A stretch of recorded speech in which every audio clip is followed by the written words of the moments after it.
and I rise to give my reservations on the sale of the 15% GOK stake in Safaricom. Honorable Speaker, I have sat here and I've listened to my brother, the chair. I also had the opportunity to appear before the committee. And number one reservation that starts out very strongly, Honorable Speaker, one is the valuation. The National Treasury has been out here, especially I've listened to the officials from there, talking about basing the sale of Safaricom 34 Kenya shillings share price at something they are calling market price. But Honorable Speaker, our market has been bearish. It has been bearish from 2023 up to now. And therefore, Honorable Speaker, it would be wrong for Kenya to sell Safaricom shares at 34 shillings, a share that was selling at 45 shillings in the year 2021, Honorable Speaker, and especially at a time when the company has already invested in Ethiopia, has been bleeding cash for the last 2 years, but is now breaking even operationally. Honorable Speaker, looking at the financial statements of Safaricom, in the first half of this year, they made a 52.1% jump in net profit, making an over 40 billion Kenya shillings in net profit. And therefore, Honorable Speaker, we anticipate that Safaricom PLC will be making an over 80 billion Kenya shillings in this financial year, adding much, Honorable Speaker. And therefore, in all considerations, it is possible that Safaricom will be making 100 billion Kenya shillings in bottom line from next year. Honorable Speaker, the kind of price and the reason given is incompetent and it is ineptitude by itself, Honorable Speaker, and especially basing the argument on market price in quotes.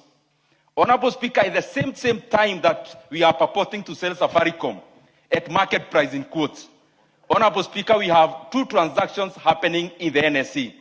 One is NCBA being the 66% buyout by NCB, Honorable Speaker, by Nedbank.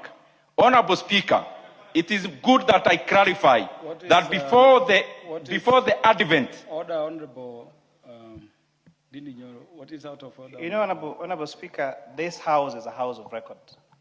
And it would be very wrong if we do not challenge the misleading information being given by the Honorable, my good brother, the MP for Kiharu. On the matter of valuation, the valuation that we use, and is very well stipulated in our reports, we have not based it on the market value. We have used economic models that are known globally as models of valuation of shares. So unless Honorable Ndindi Nyoro has come up with his own formula of how to value shares that is not there available in the economic information, Honorable Speaker, then he should tell us. But several methods that are used, including a price-earning ratio, enterprise value divided by EBITDA, has all given this year price between 10.96 shillings and 33.5 shillings, as I outlined in my report, Honorable Speaker. So unless Ndindi Nyoro has his own formula that he is vetted, that he needs to prove to all the economics and finance experts globally and patent that as his formula, then whatever he's saying is just yes, and it's important that he goes on record, not to use formulas that are not in the domain of valuation of shares, because they are known formulas that like we violated in our report, Honorable Speaker. Honorable Ndindi Nyoro. I see people going around inviting people to give points of order on my contribution. And I hope that this filibustering is not taking away my time. But just to teach my brother some formula, Honorable Speaker. The same formula he's purporting. Honorable Ndindi Nyoro, you know you are Speaker. You will be given all the time you need if your time would have been eaten into by any point of order. So just give your explanation. The point of order I hear, and I've guillotined your time deliberately, is the presentation you made was that the share value here in terms of the pricing in this transaction was based on the market price. And I hear the chair of the committee in charge of finance to be saying that was not so, and he's saying he had other formulae. All those formulae are not market price.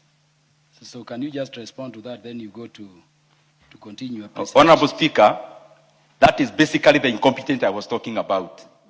Because, Honorable Speaker, using the same formula put forth by the chair, The one he finished with is PE ratio. I want to inform my brother that the PE ratio by the close of this financial year of Safaricom will be around 16. The market average is higher.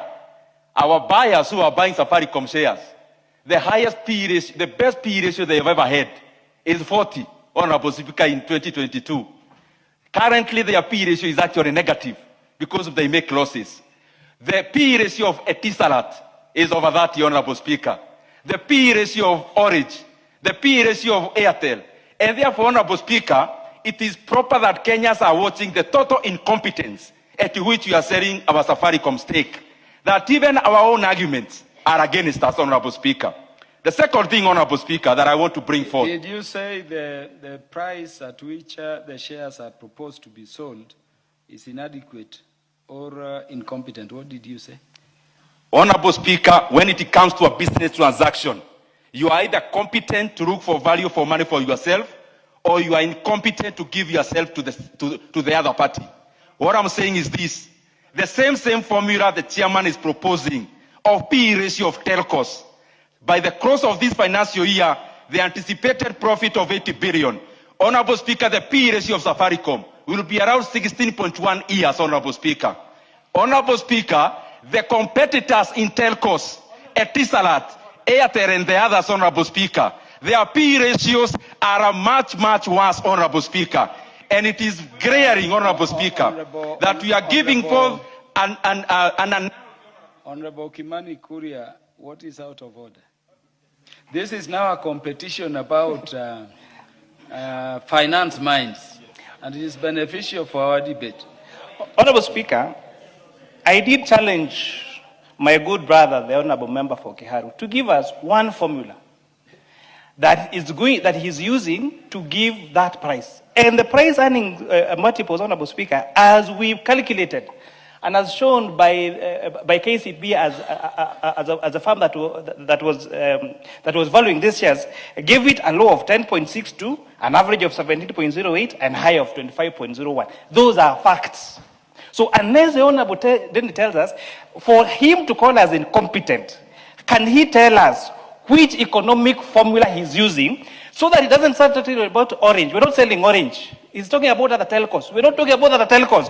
What valuation model are you going to use to propose the price that you're calling as incompetent? And until he answers that question, Honorable Speaker, he should withdraw his term of the word incompetence and all those other aspersions is casting on the National Treasury and on this Honorable House, Honorable Speaker. Honorable Ndindi Nyoro, what is asked of you should be very easy. Please proceed to address them. Honorable Speaker, it is laughable that I wish the chair is listening to himself. He's talking about the PE ratio. Honorable Ndindi Nyoro, have you looked at the report of the committee? I have. Yes, in the report of the committee, there are 5 models of share valuation demonstrated there, not only PE ratio. What I hear the chair of the committee to be asking is that if you say we would have yielded as a nation a better price than this, and you are tagging it to a price, what formula do you use to arrive at your price so that they would be justified mathematically to seek more? Proceed. And I would rather you give me time, because every member will have time to contribute, and I don't need any help. I will also not purpose to help them. I would rather contribute, the other members will have their time. Honorable Speaker, let me put it very correctly, Honorable Speaker. The formula I am using is the same chairman used. The PE ratio is price of an... Honorable Ndindi Nyoro, the majority leader is on a point of order. You know, Honorable Speaker, I'm one of those people who rarely interject when members are contributing. But Honorable Nyoro has a duty and a responsibility to respect other members. He has used very unparliamentary language to begin with, and those are some of the issues the chair stood up on a point of order. You cannot call people incompetent because he said that the evaluation models used here are incompetent, and the committee that has considered it, they are incompetent. Honorable Ariko is interrupting me because he's also a member of that committee. This is a committee of 30 members. True, Honorable Speaker, you have alluded to what Honorable Ndindi Nyoro is being challenged to substantiate, because you must substantiate things you allege. The easiest thing you can do here is to come and say, oh, this thing is incompetent, this share is undervalued. You must give us a substantiation of the alternative. And that is what I heard Honorable Kimani Kuria ask. What is that other valuation model that you can give us or give the country so that we may benefit from your intellect? You are probably more intelligent than all the other people you consider to be incompetent. In your competence, show us that other alternative valuation model, other than the 5 valuation models that the committee considered here, that gives a better price than that price that is determined, that was negotiated on 34 shillings. And you know, Ndindi Nyoro has been out there in marketplaces and lecture halls saying how incompetent people are, how this share has been undervalued or overvalued at times. In fact, at one point, he said the share was overpriced, at another time it was underpriced when the market became bullish. He has also told us here that the market is bearish. Honorable Speaker, I am also an observer and a trader in this market. I may not be a stockbroker like Ndindi Nyoro, but I buy shares. I know when the market gets certain information, the market reacts to that share price.